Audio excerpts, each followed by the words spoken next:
So these are some of the questions that came to my mind. We often talk about purpose. I think it can be a bit frustrating when all around us, whether in the society, whether in the workplace, whether in churches, people begin to talk about purpose. And when we really haven't found it, it might be a bit frustrating to think, yeah, I know actually I'm born to do something, but I don't know what it is. I'm not even sure how to go about it. It can be a bit frustrating. And I'm hoping that, well, this in some measure will help us to really get closer to it. Other questions might be things like, what do I really value um, in terms of people, in terms of principles, in terms of in family, those sort of things. Begin to think, what do I really value? Um, how can I make a difference, or how can I add value? These are things that we probably think about. I know I'm helping in some measure, but how can I do more? How can I help people? A lot of us, we spot needs around the society, around the world, and we really want to help. But sometimes, we begin to ask ourselves, how can I really do this more effectively? How can I add more value? Um, Other things would be, what do I cry about? What do I dream about? What do I sing about? When I say what do I cry about, in other words, what are really the pains that we see, whether personally or in society? What would be the things that we dream about, our aspirations? What do we sing about? What excites us? Those sort of things. Do we like to see? And even in our respective circles, sometimes we do wonder, when will the effort that we put into things really yield results? I know a lot of hardworking folks who are my personal friends or colleagues, and the question most of the time is, I'm making effort, but I want to see results. I want to see better results. I think some of these questions are just natural to most human beings. Especially when there is something for people who are passionate, who are looking to really, be people who help people, who add value. And other questions might be things like, who can I work with, or who can I really trust? We want to do business, but because of the experiences that either we've had or we've heard about, we sometimes struggle to really find who to really work with or trust. So these are things that really happen to real people, perhaps even including ourselves. And as we begin to even try to step out to do things, we begin to ask ourselves, how can I multiply my effect? How can I do more? How can I, go further, better? So these are things that are probably questions in the mind of people. And I'm also included in all this. I personally, I want to be able to do my very best, so that when anybody talks about me, it will just be that, oh, this guy is trying the best he possibly can. So, and I'm sure that most of the leaders on our team also feel this way. We want to do better for our world, for the people around us, for our friends, for our families. So, how can we possibly do this? What do we need to focus on? What can we do? And, sometimes they are just the thoughts when we are just by ourselves in the places where we tend to go alone. And I was thinking about this, and I have a few things that came to mind, which I really, really wanted to share with us tonight. So I want to suggest this idea. I'm by no means the originator of it. It's something that I've heard people talk about. It's something that I've really seen my mentors talk about. When I say my mentors, I mean, um, obviously most people know who my somebody who's made the most difference in my life is Dr. Monroe. And I also think about other mentors like Dr. John Maxwell, who are really, really, you know, bringing so much value to my life. So I want to talk about the concept of intentional living. Intentional living. How, what does this really mean? And how does it impact other areas such as purpose, such as our passion, and areas such as our potentials, um, and plans, principles, and people. But I would like to suggest very rapidly that when we talk about intentional living, what that connotes immediately is that we are trying to eliminate haphazardness. We don't want to be random. So intentional living to me suggests that we now really, instead of just doing acts of kindness every now and then, or just helping people that without any schedule, they just either just bump on us, or maybe other people just ask us along to help in some measures. We can actually more or less take charge of our lives, as it were, take charge of our lives and actually become more intentional. And by that intentional, it's what I read in the book that Stephen Covey wrote, Seven Habits of Highly Effective People. And one of the things he was saying in that place is that he was saying each person has been given the privilege to write his or her own script, which is to be able to say, this is the direction I intend to go. Over the last maybe two presentations, we talk about one endowment that has been given to each of us.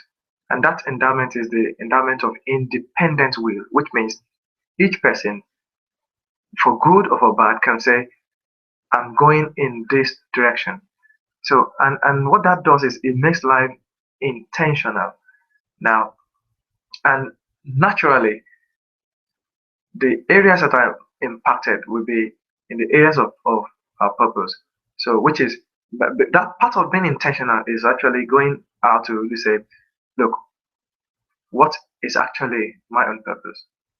And related to that is also the finding out what really drives one, which is what we call a passion. Now, of course, we talked a bit also about design and function.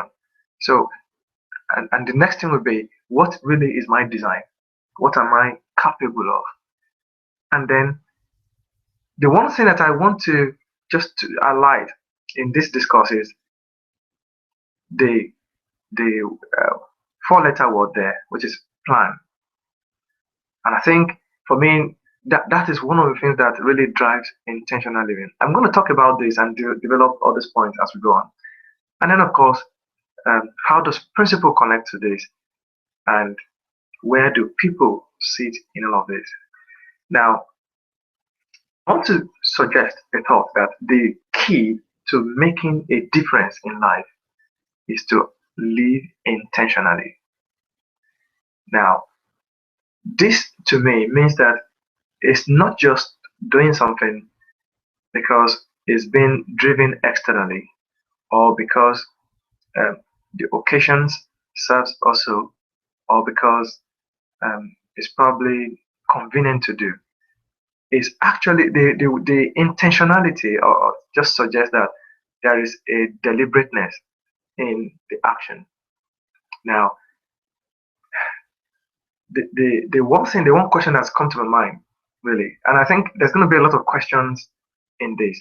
I'm hoping to really go as gently as possible, but it's to really um, think about all of this. I was just going through and I was thinking about the the few sessions I've done in the past, or that other people have done. And the thing that is really on my heart now, is a bit heavy on my mind, is to say, how do we really use all of this information, as little as they are, and really make something really big out of them, which is, how do we really take the actions that all of this presentation are encouraging us to take. So, and the one question I don't want to say is that, or maybe to ask all of us, including myself, is, would you write your own story? There is a book that was said to one of my mentors, and they said, I'm going to ask you to read a book today. And his book is the best story ever written. And when this individual gave this story to this person, actually it was to John Maxwell, he actually found that that book was empty. There was nothing written in it. And this person was telling him that, look, the best story yet has not been written. And it could actually be your own story. So, and the whole point of this, the whole moral of this is part of what we talk about, the endowment of independent will, which has a connection with self-awareness, is that we need to write our own story. We need to write our own story. And it's fair enough for other people to say something about us, to say, okay, I know Jane to be this or that. But I think it's more important when we actually write the story in our own handwriting and with our own ink and pen. So this is actually my story. Now, and another question would be, where are we on our personal journey? The journey that God has privileged each of us to walk. Where really are we in that journey? Are we writing our own personal story? And if we are, where really are we on that personal journey? I want to attempt to bring all of the discourse around purpose and all that, to bring it to life through some of these questions, so that we really can take it beyond just words and turn it into actions that are really, the key thing is, it's not sometimes the volume of the action. It's about really taking the first step. And I read the story of Ben Carson and Gifted Hands, that sometimes when he wants to do a surgery and the situation looks a bit dicey, he always asks himself that, or his team, that what will happen if we do not try? If they do not try, they know the outcome already. For example, if somebody has a severe trauma and on the body, and the person is bleeding profusely, well, if they don't do anything, well, the outcome is predictable. But it would say, well, if we try, we could possibly change the outcome. So we say, what would happen if we do not try?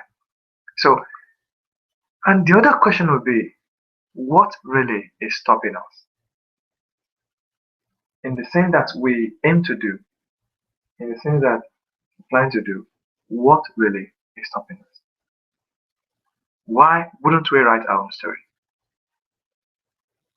And then why wouldn't we go on the journey that we know we are meant to go? Somebody say that change will happen anyway.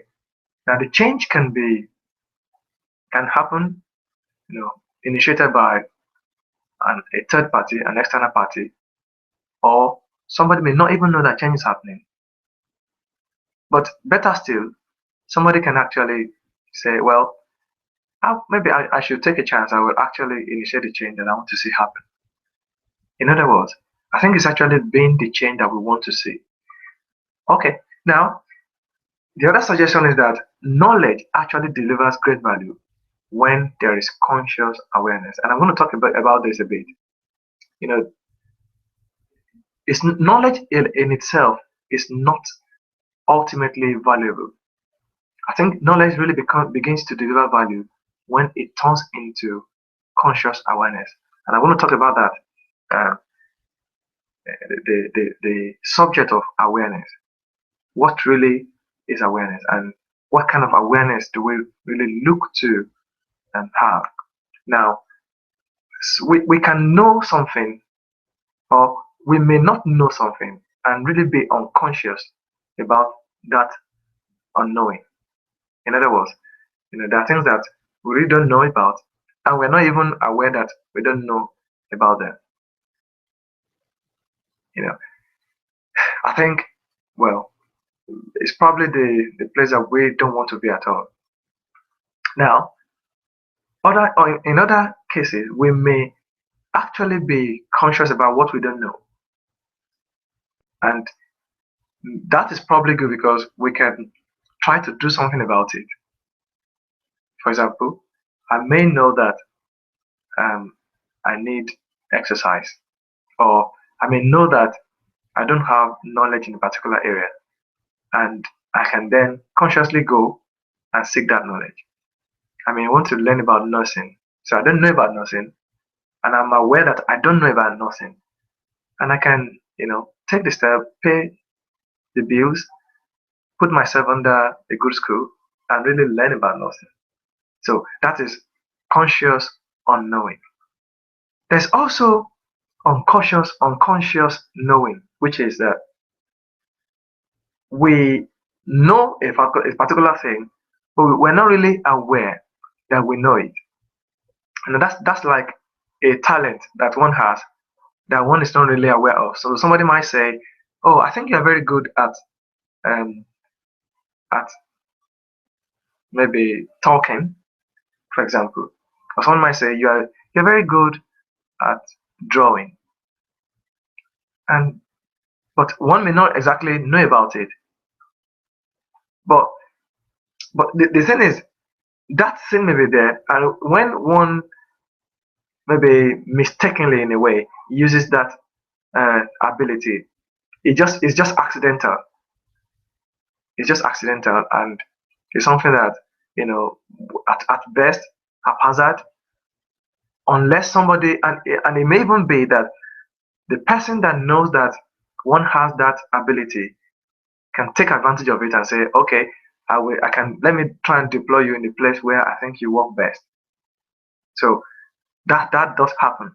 But the place where I believe we really should be working to be is a place where we have conscious knowing, so that we actually know the things that we know. And I say that is being self-aware. Self-awareness is actually moving towards conscious knowledge, having knowledge that we know and we can actually use.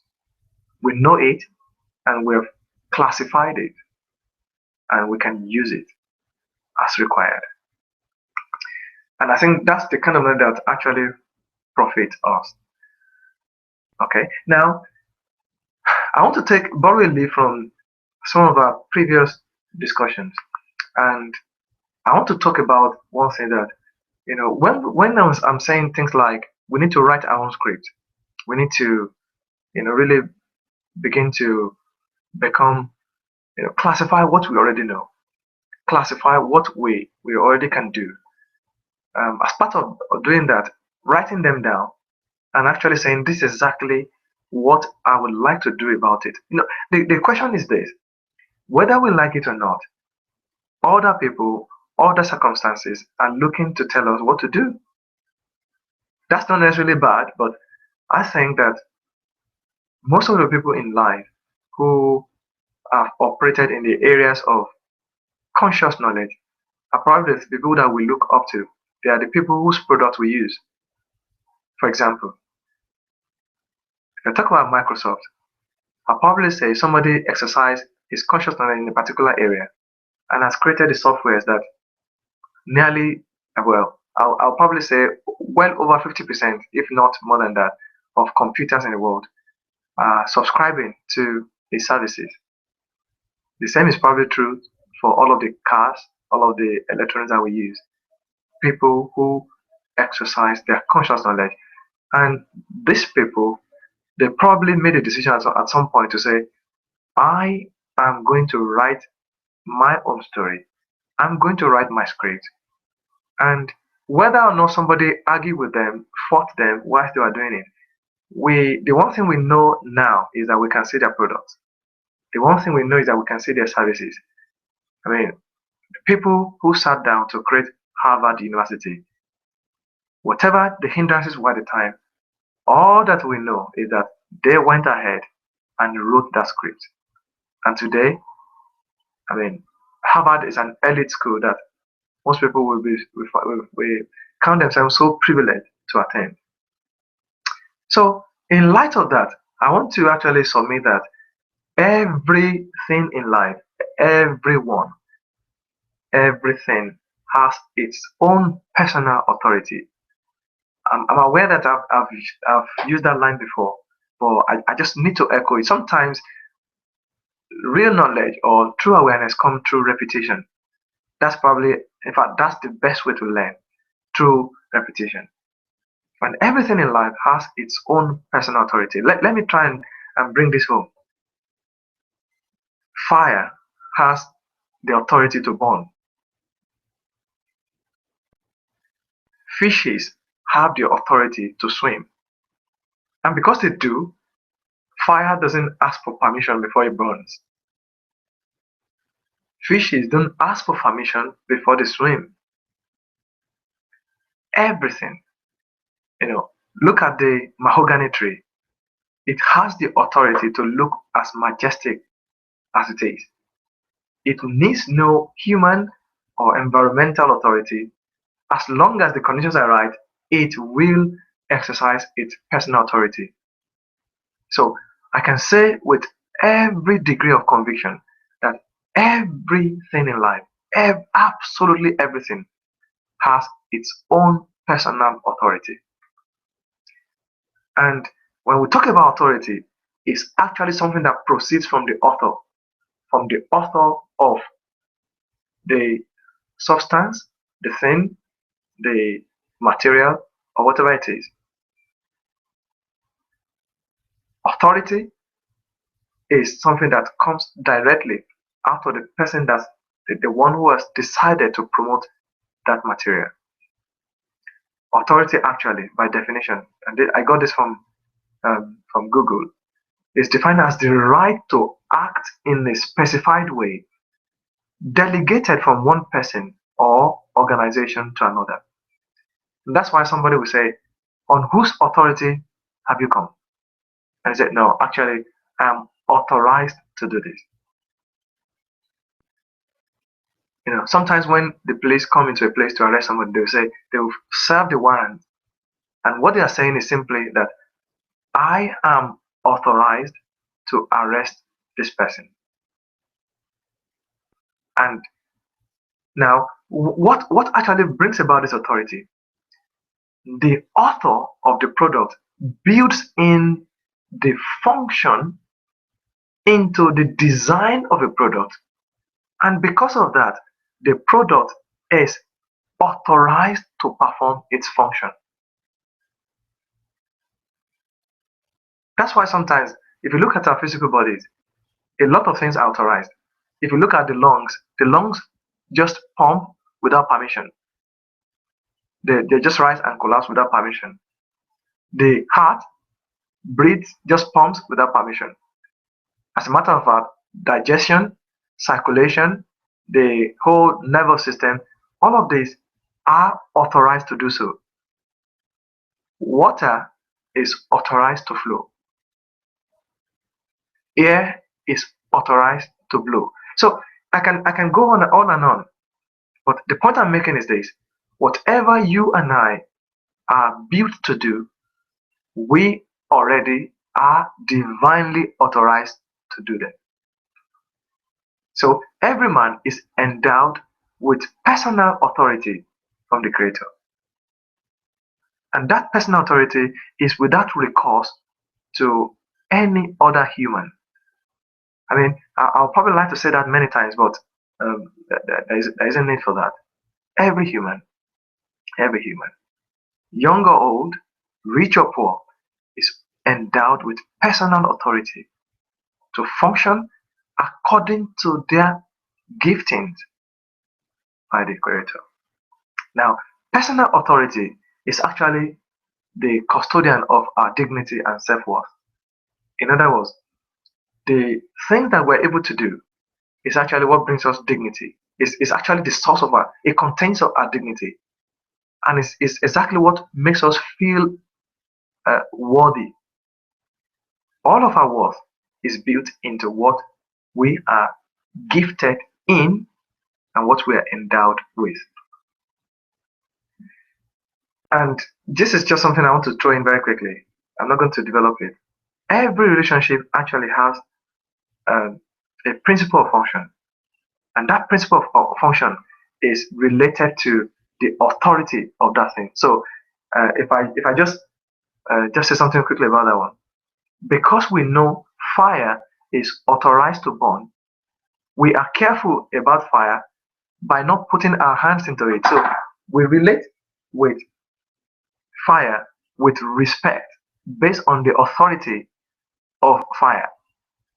We relate with the authority of electricity based on its authority to electrocute, to shock people. And so we do everything to maintain relationship with that thing based on its own principle of function. And as we can see there, once we violate the personal authority of the thing, we have trespassed against that thing. It was the story I told a while ago that the viper says, "Don't step on my tail, because if you do, I will bite without permission." So when personal authority is violated, there is automatically a trespass. And these are thoughts that I just want to um, leave with us very quickly. Now, talking about purpose and personal authority, we say everything in life is created for a reason, and that we call purpose. By the same token, purpose determines design and function, and we call that potential. Whatever the potential of a thing is what has been designed into it, and that's exactly how that thing functions. In the same line, every creature has an inner urge to fulfill its purpose. We call that passion. Intent needs consciously charted path to become reality. We call it plan. In other words, no matter how good our intentions are, our intents are, without a plan, they cannot become reality. So now, the reason why I'm saying this is that I'm hoping to really urge us to look at no matter the thing that we become aware of, that we know we can do. And when I speak, even from a personal story, and when I speak with people, I actually say this, and I'm aware of it, that sometimes our minds are full of so many things that we feel like we could do, and they come in many ways. Sometimes we seem to be flooded with options. Sometimes the options could come in as 4, 5, 6, and we begin to look at what exactly should I put my hands on, and at that particular time, sometimes we become confused. Now, that is not a strange feeling. That is not a strange situation. The one thing that we can begin to look at in order to translate purpose into reality is to begin to develop a course of action. In other words, what is the thing that is close to me that I can actually put together a course of action to do something about? What problem can I solve? What problem can I actually put together a plan to solve? I think that's one of the ways to begin to, you know, even come out of confusion and begin to say, there's something I can do, and this one, I can do something about it. I don't need to wait. I already have the ideas, I already have the the inclination, and I can figure out a way to actually do something about this. I think most of the time that's a way to really come out of confusion. Now, purpose is actually the reason for the endowment of personal authority. The reason why we are given a personal authority is because of the intent that brought us to life. Is because of the reason for which we are created. Now, God is good because sometimes when we talk about delegation versus dumping, we can either delegate responsibility to somebody, or we can dump responsibility on them. The difference is that when we delegate, we also give empowerment, or call it authority, to perform that thing. When we dump um, responsibility on somebody, we give them responsibility, but not the authority to actually do what um, what we ask them to do. So this is something that I want us to highlight, that the reason for the personal authority that we have is purpose. Now, when purpose is unknown, personal authority will naturally be abused. So when we don't know the purpose of something, then we don't even know why it has authority to do what it's doing, and we're probably inclined to abuse it. Now, that it goes without saying that when personal authority is challenged, automatically we're also questioning the purpose of that thing. If we challenge the personal authority of something, we are actually putting the whole purpose of that thing into question. Okay. Now, just to put this into context, and hopefully to help us to do something about this from where we are. I always say that the problem that we are authorized to solve is a problem that exists right where we are. In other words, if we can't do something about where we are, about what we already see, well, what chance have we about what we don't yet know about? So, and when we are writing this thing down, what I'm really hoping to will happen is that we actually take this away, and sometimes before we put our heads to bed, or before we do the more convenient things, we can actually sit down and try to scribble things together and say, okay, let me try and write something about this. So who am I really? What do I know about my endowment? What do I know about my nature? What do I know about myself? Am I accommodating? Am I easily irritated? Am I patient? Am I a people person? Am I eager to teach? Am I really caring? And just scribbling these things down will really help. They begin to we are now turning unconscious knowledge, or sometimes unconscious unknowing, or sometimes conscious unknowing, into conscious knowing. The whole point is to bring things into the point where we actually know about ourselves. And I think that's what the Greek philosophers said. He said, "Oh man, know thyself. Oh man, know thyself." The whole point is to bring most of these things into a point where we are now consciously aware of them. So we are turning knowledge into proper awareness. So why are we really here? That can be, as brothers, why are we really in existence on earth? Or where are we in the city, in the nation where we are? What really why has it so happened that we have found ourselves in that particular city? Then the other things will be, what do we have that we can talk about in the coming slide. But we can also look at where do we want to go? What is really the thing that is really inside of us that we really want to do something about? And maybe another question would be, okay, what is stopping me from going where I really, really want to go. There is no wrong in wanting to go to a good place. Okay.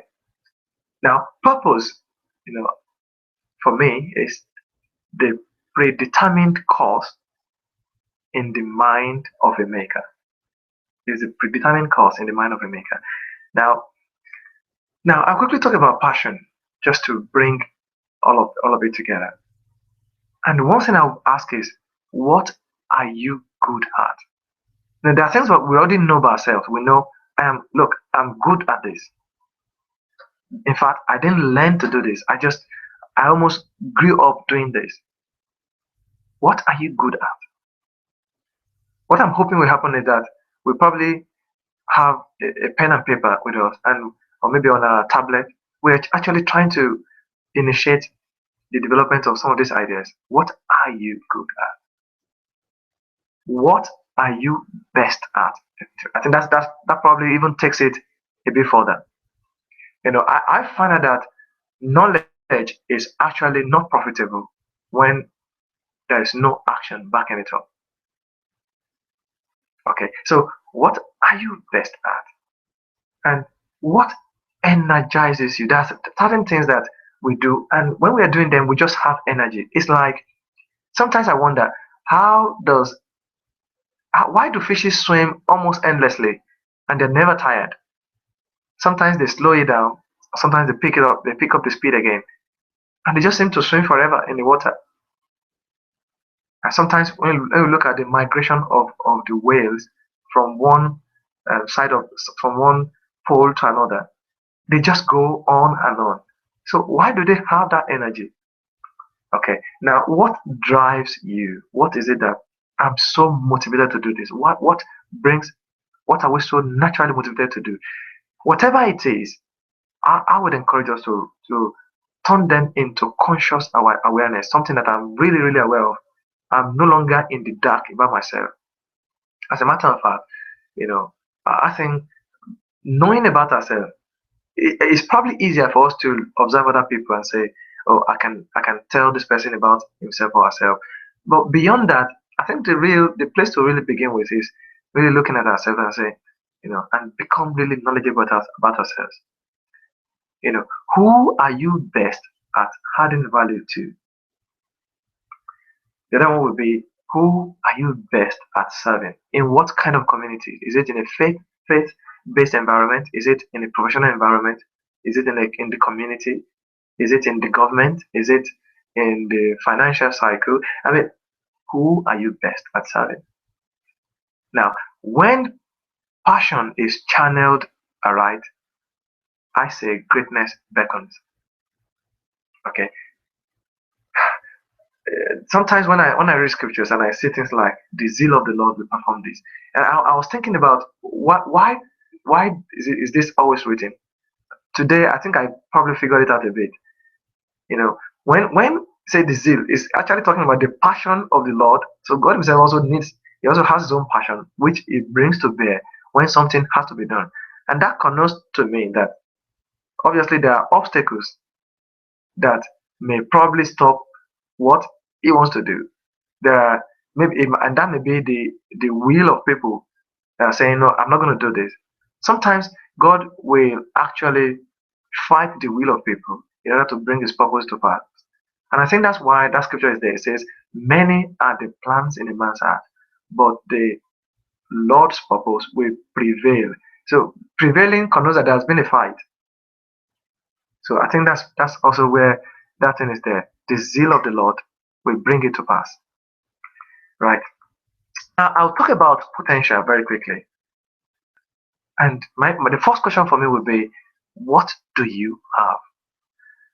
I think because of our human nature, it's very easy to focus on what we don't have. So someone will say, I'll probably start this business, but oh, I wish I have money to take up um, an office. I'll probably have a transportation line, but I wish I have money to buy five buses. That's human nature, to want to focus on what we don't already have. But what about what we already have? What about what we already have? And the other thing would be, what do we do naturally? I like to say this, and I definitely obviously pick that from Dr. Miles, that most of us are educated outside of ourselves. In other words, we go outside of ourselves to learn a particular skill that's probably unnatural to us. And each time we go into doing that thing, we actually feel a bit stressed. Well, of course, I'm grateful that we are making effort to to be productive. But I'll probably say you can go a bit further to say what is really natural about me.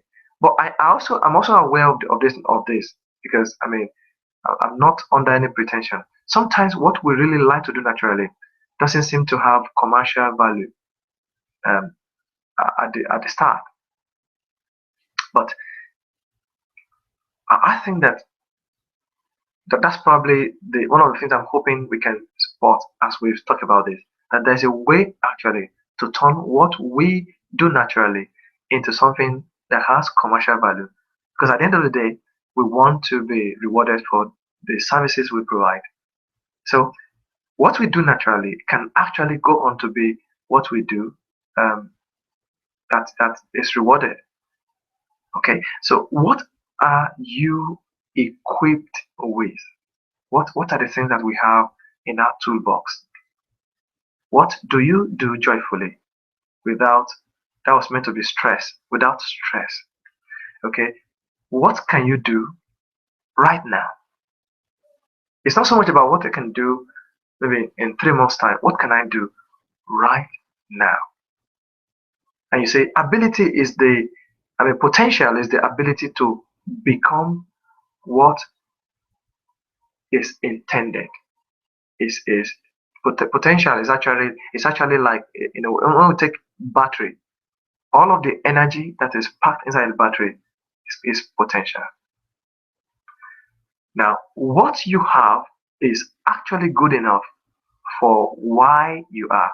In other words, our endowments are good enough for the reason why we are born, why we're created. Okay. Now, in trying to bring this together, I want to talk about planning because we can be so much aware of our purpose, we can be so much aware of our potentials, we can even know about our passion, but all of those will not really be of any real good effect unless we find a way to bring our purpose, our passion, and our potentials together. If we can bring purpose, passion, and potential together in a plan, then life actually becomes truly intentional. In other words, plan or planning is actually the thing, is the activity that makes life intentional. Because it's not so much because you can say, oh, when I know purpose, and I'm not, I actually now, I'm becoming intentional. Okay, well, that's good, but it's not nearly enough because knowledge of purpose is not the same as execution of purpose. Being passionate is not the same thing as actually become being mission driven. Having potential is not the same as fulfilling the potential. The thing that actually turns all of those into something that is really, really useful and intentional is planning. So, how would you put your purpose, your purpose, your passion, and potential together? And that's why I suggest that first, being aware of them. Sometimes we may think that this takes so long, but I think it's just really starting. It's just starting. Okay. Now, just like the liver system needs a fulcrum, and by the same token, every purpose needs a plan. Okay. Now, weakness with a plan will defeat might without a plan. In other words, a weak person who has a plan has a stronger chance at winning against somebody who is so strong but has no plan. That's why when I read in Proverbs, you say wisdom is better than strength. In fact, it will say that a wise man is better than 10 men who take a city. In other words, wisdom is actually going to say, I will sit down and create a plan to do what I want to do rather than relying on the energy. That's why we probably see this in the marketplace that most of the functions that require less energy are actually the top functions in the organizations. Most of those functions they actually require more of brain work, and actually planning is brain work. So brain work will always be more valuable than muscle work. I mean, with due respect to every muscle work, but the people who can make a plan are always the ones that we call the executive officers. We call them and good enough. This is the executive network. So all of us, we are really encouraged to begin to put a plan together to do what we know that we can do that is of benefit to the society, that can advance us from where we are to where we intend to be. Now, a plan is the predetermined course in a person's mind. So we say that purpose is the course, CAUSE, but plan is the course, COURSE. Okay. Now, passion without a plan is simply random activity in motion. It goes nowhere. And a plan organizes passion to deliver and capture value. In other words, with a plan, we can better deliver value. We can better serve people. Let me put it this way. When I was saying the other time that when we first look at what we really like to do, most of the time we think, well, I'm not quite sure about how I can convert this into a commercial activity. Well, I think the answer lies exactly here. Planning is actually organizing our potential, our passion, in a way that they can better serve people, they can better create value, and then they begin to now capture the value and bring reward for that work. Don't forget, in all labor there is profit. So absolutely, everyone deserves to be rewarded for what we do for our service. But in order for us to be able to capture the value that is possible, a plan is absolutely required. A plan is the way, we sit down, okay, I like to sing. Who do I need, what kind of people do I love to serve without singing? I love to, you know, even make people laugh. Look at the comedians. I mean, most people are funny actually. Most people can, but quite not people can crack jokes.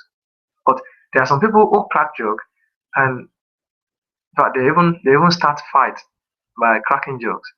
But there are some people who share their jokes, and they are being paid in and being recognized. As a matter of fact, one of them I saw recently was recognized on CNN.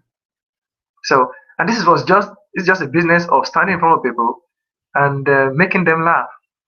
But the thing is this, that there is intentionality in the mind of some of these people, and they've created a plan to serve it to an audience, bring a number of them together in a place.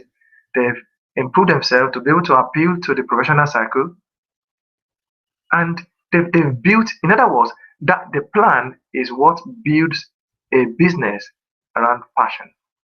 Plan is the thing that builds organization. So when we say, oh, we have that is an energy organization, is a financial organization, what we are simply saying is that a plan has been built around that passion, that purpose, that potential.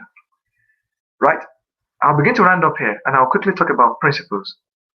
You know, and the questions I'll probably want to table before us is that what values must I hold in order to deliver the goods that I have to deliver to my audience? What values?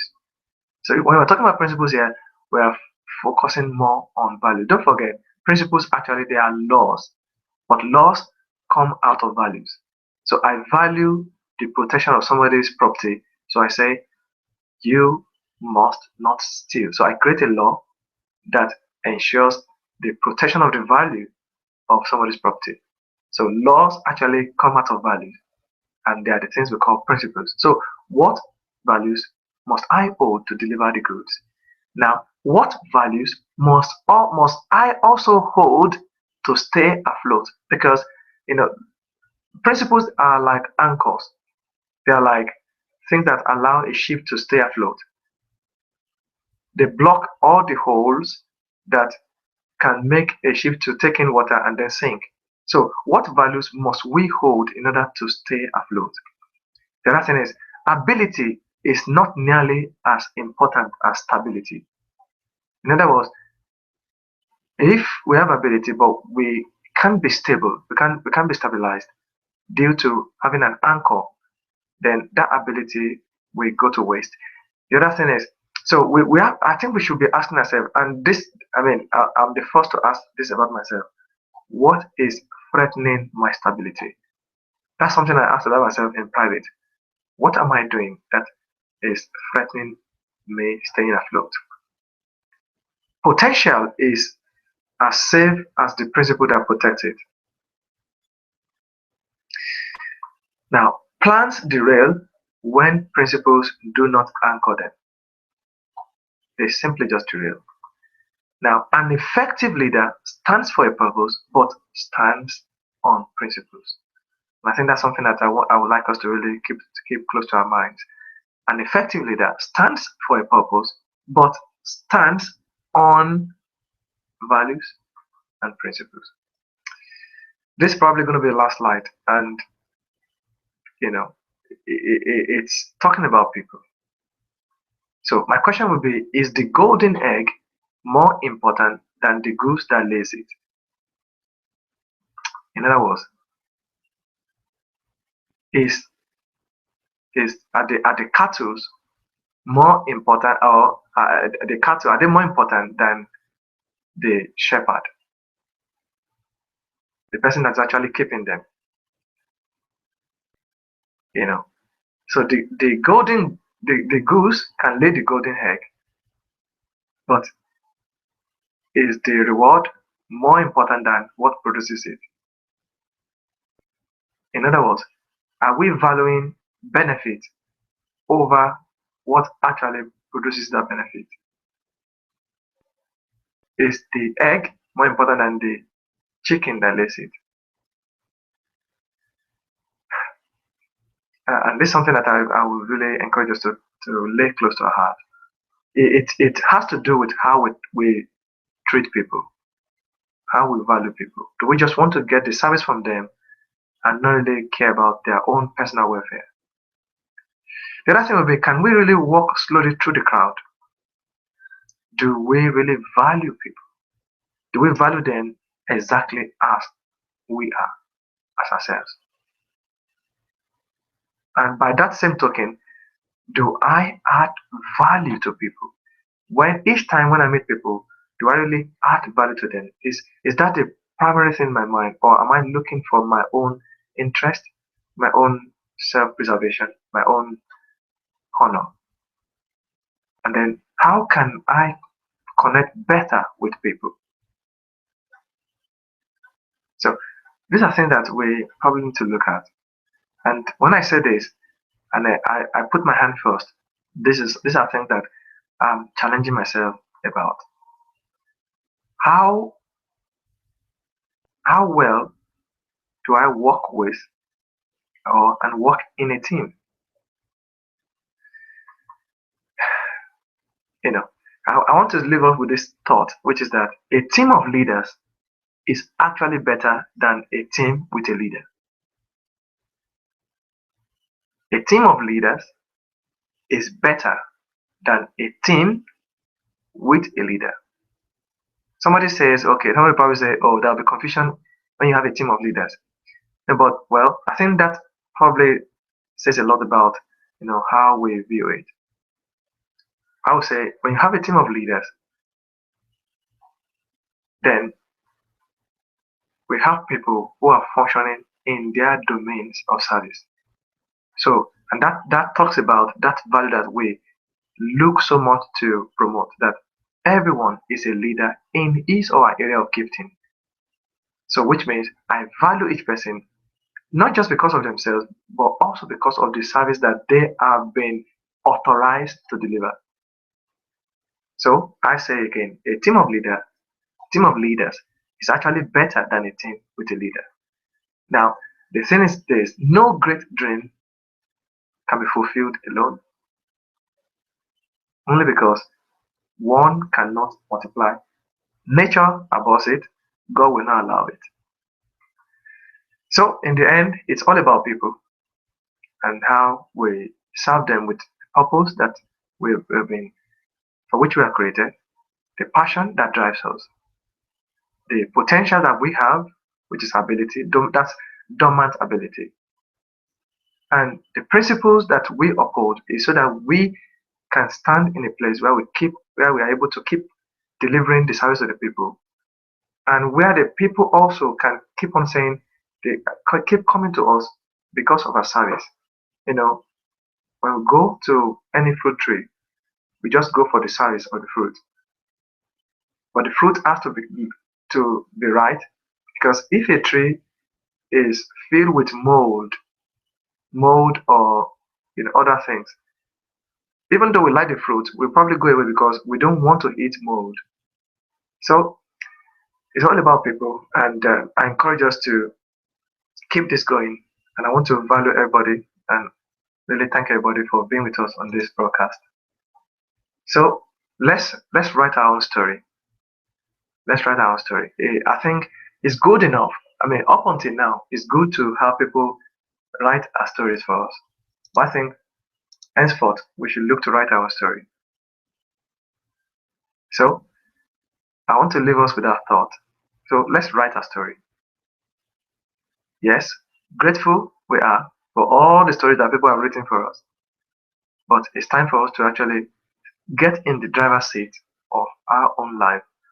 Only because if I quickly bring to us that parable of talents, each of those individuals were directly and they were asked about the product or the services that they produced based on their own unique talent. There was no cross examination. It was just, I mean, there was um, no team. It wasn't a team effort to say, okay, as a team, what did you produce? It was on individual basis. What did you do with your talents? And this is why I think that it is not an option to do this. It is a requirement.